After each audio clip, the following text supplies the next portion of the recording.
Planner friends, it's Nia. Welcome to Life with Nia. Today we are closing out our February budget. I think this is the earliest I have closed out a budget in a while. I spent some time just like really closing it out, looking at my numbers, thinking about things. And a few things I want to talk about during this video is student loans. I think like money mindset is what I would say, is something that I want to touch on. And there was one other thing that I can't remember, but let me write those two down because I will forget them as well. Xfinity was the other thing. Xfinity. Student loans, Xfinity, money mindset. Okay, so we are going to also go over income expenses, business expenses, cash envelopes and sinking funds, debt, savings, and goals. So this is my paycheck bill due calendar. It's one paycheck for me, so all of my bills are paid. I'm paid one time a month, so all of my bills are paid from the same paycheck.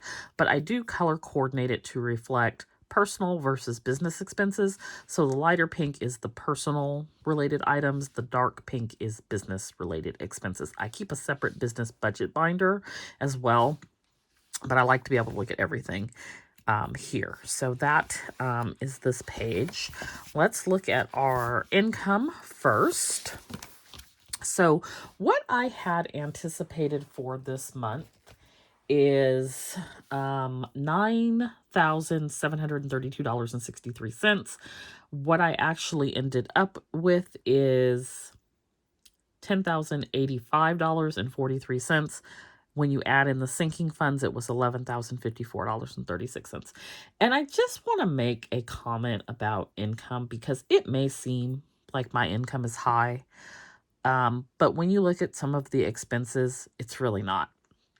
Additionally, at the Etsy income, which was $4,546,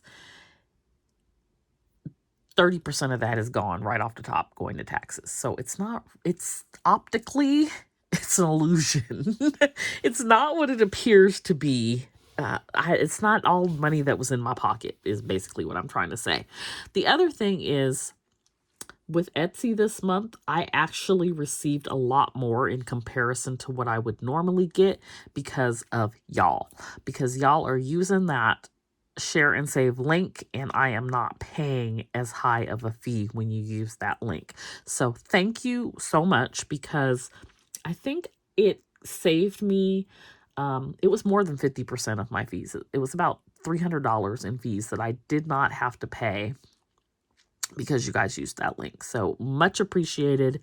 That's money that I was able to put back into the business and do some planner slash box things with. So I appreciate that. And my way is to always give back to you as well.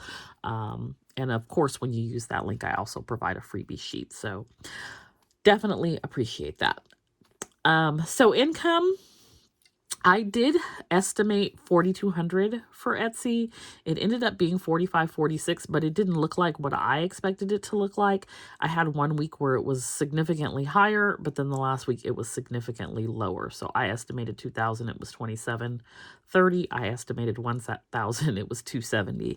So it's always unpredictable with the shop sales, and so I do my best to estimate based off of like what my annual, and then drilling down to monthly what I anticipate it to be. So that is where we ended with income. I did have some money come in from sinking funds to cover things that were billed in February. So home insurance was $247.92, Canva was $120, Amazon Prime, it was actually $151.16, but I only had $150 in the sinking fund, so that was what we pulled. And then my health sinking fund, I pulled $80. And my emergency fund, I pulled $368, and I'll talk about that in a second. And then I got $3.01 in cash back. Okay, now for expenses,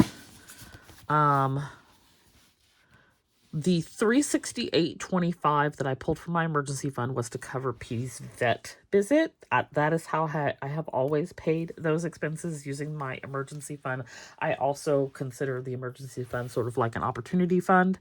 It's not strict, just this particular emergency. If I have an opportunity to do something, and I'm comfortable with the amount, I can pull it from there as well. It's personal finance, so it's personal to you. Everybody may not agree with that, but that is how I do it. His particular fund is really just set up to cover his medicine and basic food and needs like that. I will never be able to save enough money in his fund to cover his expenses at this point, because they're more expensive now when he goes to a medical appointment. He probably will go to the vet or to the cardiologist, maybe April or May. And that's just $425 off the top, I believe. So doesn't include anything else. So that will again come from my emergency fund when the time comes. So everything else was in line with what I expected. The Xfinity people, let me see, that's on the business side. I put it's internet. I put the internet on the business side. I did utilities this month were $322.80. That's water, sewer, and trash. I've been putting between $125 and $175 away every month to cover utilities because they're every other month, but I don't always get the bill every other month from property management. So the amount I was going to put aside this month was, I think, $150, and yes, it was $150. And so because I received the bill, I took that $150, applied it to the $322.80, and then I pulled $175 from the sinking fund. So that is how I covered those utilities this month.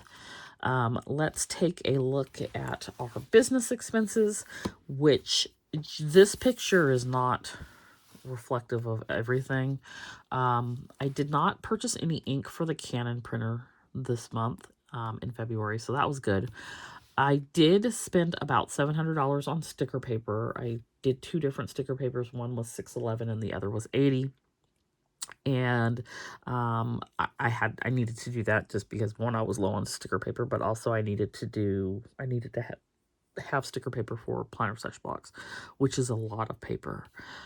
And then I spent quite a bit on items for the planner sesh box, which is not reflected on here. One thing I didn't spend a lot on this month was art. I think I spent like $20 on art this month, which is really low for me. So that was good. So Xfinity, I think I shared in one of my January videos that my bill was supposed to go up $6. So that would have been $77.75. But it went up to $110 with no rhyme or reason. And I talked with someone and got it down to $76.75. But then they tried to say it was the middle of the month, so it was prorated, or not the middle of the month, middle of billing period, so it was prorated. It wasn't the middle of the billing period. It was the first day of the billing period when I got the bill, and it was wrong because you pay ahead. I'm paying for something I haven't even used yet. Anyway, so I called. I chatted, and the person was like, just pay what's actually due, and then, because they prorated March, so I had to pay February and March, but I had to pay the $110, and then they were going to charge me less for March. No, I'm not doing that. Anyways, so she said, just pay what's due, and I said, well, the auto pay, is it still going to automatically come out? And she was like, yeah. So I had to feast the purpose, like, y'all are nickel and diming people. So if I pay ahead what's actually due, and then it's not the full amount, there'd still be like a $40-some balance then you're just going to pull it anyway. I don't want to do that. So she said, turn off the auto pay. I said, okay, if I turn off the auto pay, I get a discount for the auto pay. Are you guys going to charge me? You're going to take away the discount? Just if it shouldn't happen, just turn it back on. And then after the billing cycle, and then it should be fine. I knew that was not going to be the case, but okay. So I did that. And then I got the bill for March, and the bill is right, except for now I don't have my discount anymore for the auto pay. So then I call, and the person, or I chat again, and the person is like, oh, the agent told you wrong. No, she didn't.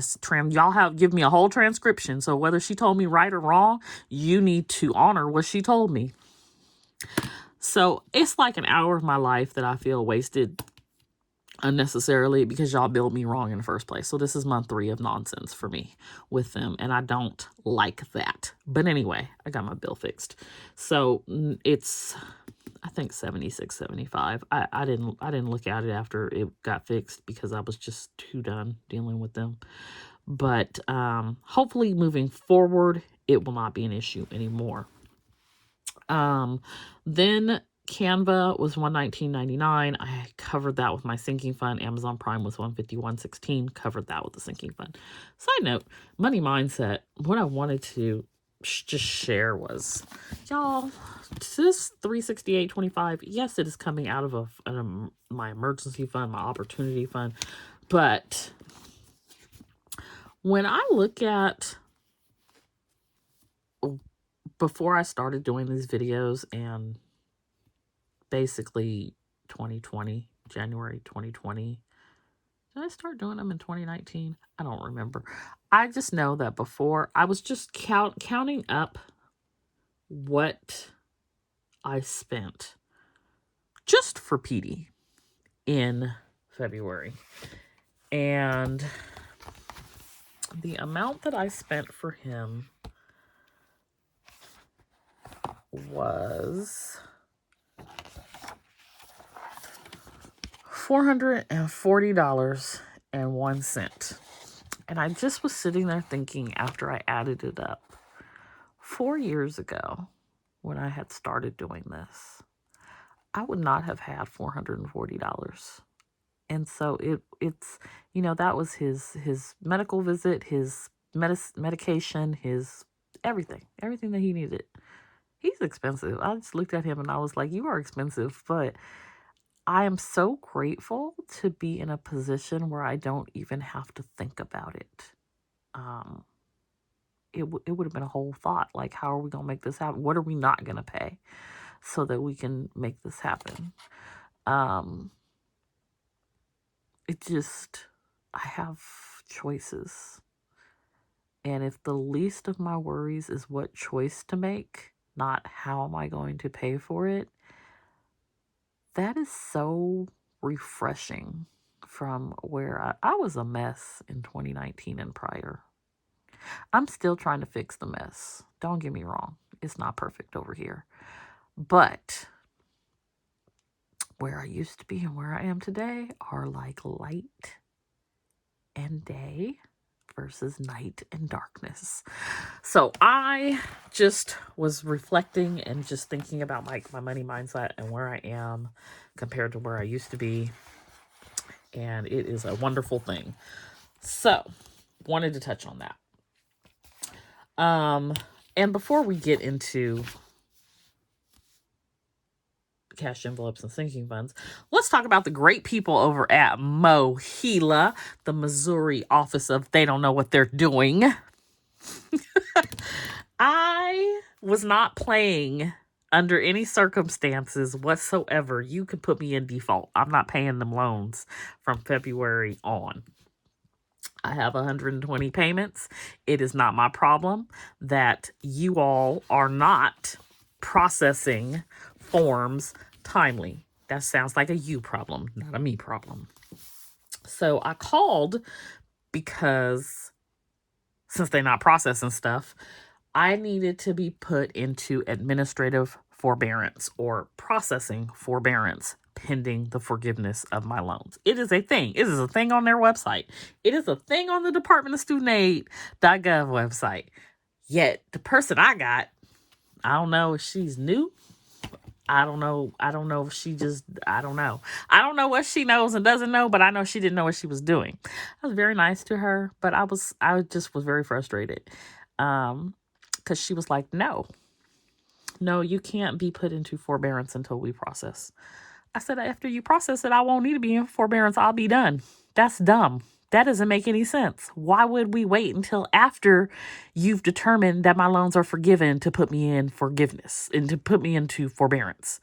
That doesn't make any sense.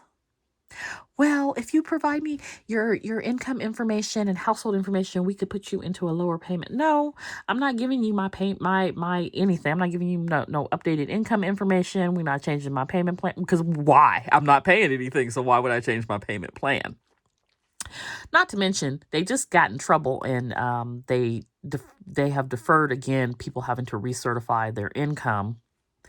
And so I know enough to know what is permissible and not permissible. And so it is like I'm not required to recertify my income, particularly if my income is higher and it's going to make my payment more. I'm not required to do that until 2025. So why would I do that with you now? And that's not what I'm not asking for a lower payment. I'm asking to be put into forbearance. Processing forbearance is the term on your own website. It's the term on the form. Well, I don't understand why you can't apply it. She's like, it's not available. Okay, well, I need to talk to somebody else who's going to make it available because you ain't the one. So anyways, I got put in a temporary general forbearance. It's not even the right thing. I'm in a temporary general forbearance through the end of March, which they will not have processed my stuff by then because they still haven't processed my stuff from August of 2023. So if you haven't processed the one from 6 months ago, you for sure aren't going to process the one from February. But I just was done. I had been on the phone for 2.5 hours, and so I was done. Their level of service is so deplorable. That it just is absolutely mind-boggling. And the fact that I can read on the website what it says and they don't have any awareness of it is absolutely ridiculous. You are dealing with people's lives. There is no reason why y'all should know what you are doing. Hire some people and train them appropriately. Rant over. Thanks for coming to my TED Talk. That's what I had to say about Mohela. Anyways, so I guess I'll call back at the end of March, and I don't have it. It at least puts me. My payment is due the 25th, so it at least puts me through the 25th. But I'm not paying them in April either because why? She's like, oh, you can keep paying, and we'll refund it to you. No, I'm not gonna keep paying until y'all get around to actually fixing this. Probably in 2025. I'm not gonna pay you for another year for you to give me my money back. How about I just don't give it to you because you're not entitled to it because I have sufficient payments. It's absolutely the ridiculous. Anyway, okay, I'm done. Cash envelopes. We stuffed 1,205 in February, and we transferred over 110 for car insurance, 20 for home insurance, 30 for Shopify. And then I took the 150 for utilities and applied it to the utility bill. So that's where we are for our cash envelopes. And the sinking funds, cash envelopes, sinking fund stuffing.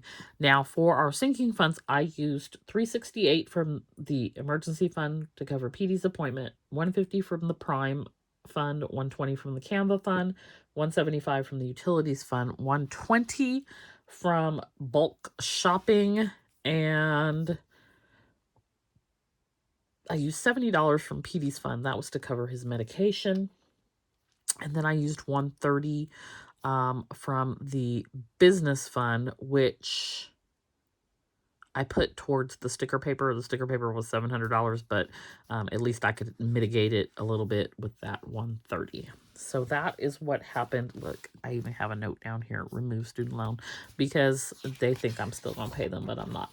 And you guys, I'm not saying, oh, I'm not going to pay you because I don't owe you. I have done my part. That is why I'm not willing to pay them anything else, because I've done my part and I should have forgiveness at this point, and it shouldn't take you 6 to 9 months to process it. I will not participate in those shenanigans. All right. Debt tracker. Okay, this is where we went south for the winter. Okay, so the Venture card and the Amazon card are those 0%, 0 and 1.9% cards.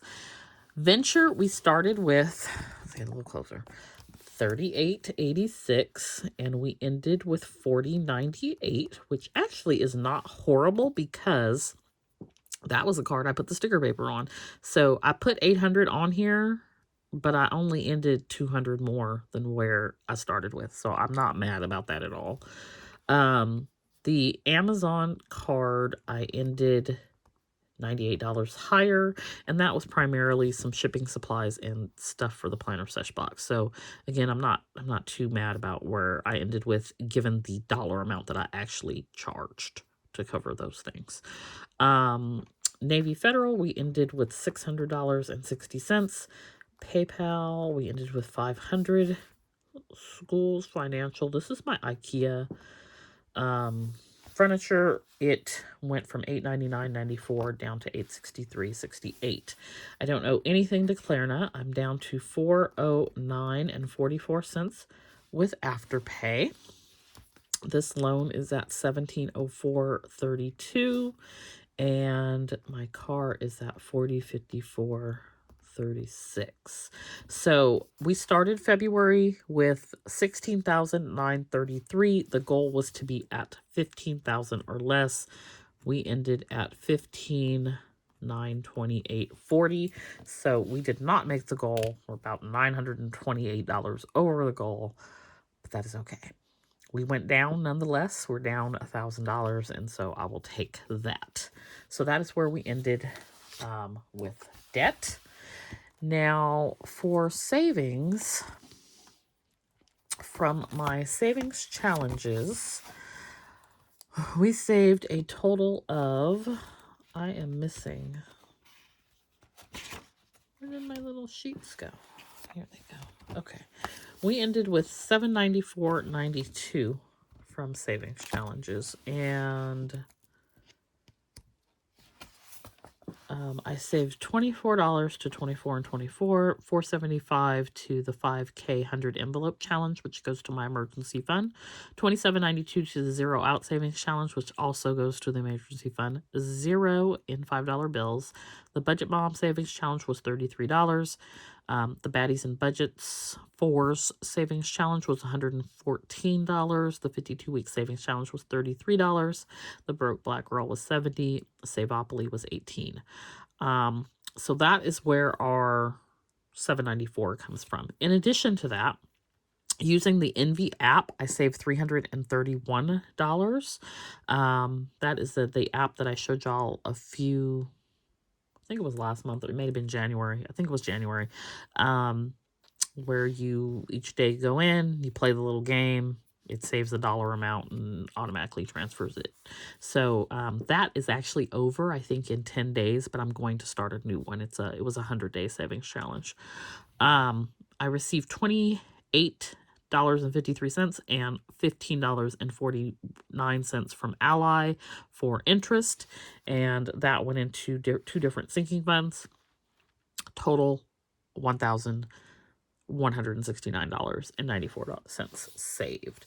So, and if you're curious, because I hadn't done this in a while, I went in and looked at what I was spent in each of my budget categories, and for gas, I spent $110, which usually I get gas one time per month, but I got gas on the last day of the month in February as well. I could have waited, but it would have been an inconvenience trying to do it the first week of March, so I just went ahead and filled up early. So I spent $60 and then $50. Health, I replaced a bunch of healthcare products, vitamins, cold medicine, allergy medicine, whatnot that had expired, so that was $69. PD, I spent $440.01. Bulk shopping, I spent $144.39. Dining out, I spent $223. I can't. And then grocery shopping, I spent $250.29, which is under my $300 amount. Had that added up between grocery and dining out, I would have felt better about it if it was 400, but it was still significantly over. Cash envelopes was 1,205. Planner stuff 151.52. Business, I spent $2,182.19. A lot of that was the sticker paper and planner sesh box related items. Household $215.61. My home insurance $247.92. Prime $151.16. Canva $119.99. The Prime and Canva are not included, even though they're business expenses. They're not included in this dollar amount. Debt, I spent $2,987.25. Afterpay, which is also debt but not included in this amount, was $608.05. Utilities $362.80. So I went and did in the back of the Budget Mom's Budget by Paycheck Workbook, which is what I'm using. I went in and filled in part of this just to kind of look at like what I spent in these categories and what percentage of my income it was for the month. The monthly inflow amount does include the amount that came in from the sinking funds. So I still think that these are relatively low, except debt.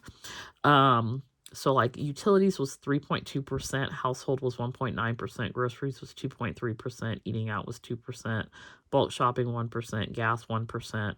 PD was 3.9%, planner was 1.3%, home insurance was 2.2%, business was 19.7%. I should take a look at like what was my income. I'm thinking it's about 50% because it was 4,000 something, and I spent 2,182. If I look at not my total income, but just what business income came in. Debt was 27%. Afterpay was 5.5%. So those two together is 32.5%, which makes me feel some kind of way.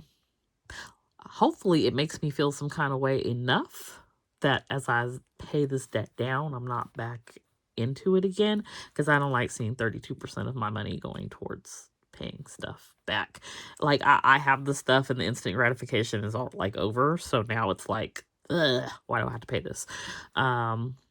So one day we're going to get that to a zero. Savings is 10.5%, which I think is absolutely really great. And that doesn't include like what automatically comes out of my paycheck or anything. That is just like what we're doing here. So that also does not include, let's look at this. I didn't include this, but I have my Roth and my solo 401k this month. For February, those were each $500. And so that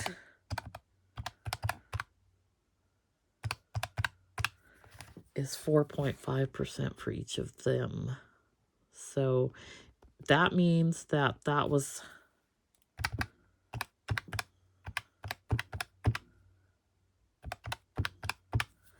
19.5% total that went to some sort of savings, whether it's retirement savings or just general savings. So I cannot complain about that. But I need that number to be larger than this debt number. So that is like a new goal that I want to work towards.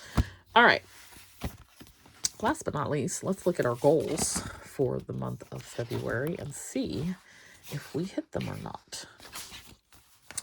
Okay, so we just talked about the debt under 15,000. We did not hit that. It is, what did I say? 15,928. So we did not hit that amount.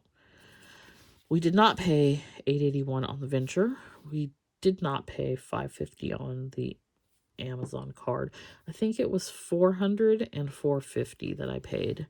But like I shared, I also put money on each of those. Did hit the Roth and solo 401k, $500 each. I did hit the $750. I did track my expenses. I did not hit the $7,500 for SBK Studio Bliss Coat revenue, but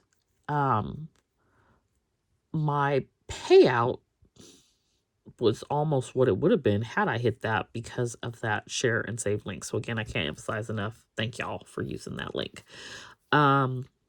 Printers, I did pay those off. Shopify, I worked on Shopify, but I don't have Shopify up and running yet. And then, which is what the goal was, to have it up and running. I did not pay off the furniture. So that is where we ended on our goals. Let me know, how did your February go? Did it end up the way you expected it to? Did something good happen? Did something not so good happen? Have you been dealing with the great people over at Mohela? You know, anything. Share a win. Share a win. Share a challenge. Share down below how your February budget went. And if you have any questions, feel free to post those down below as well. I am not a financial advisor. I'm just here sharing my journey.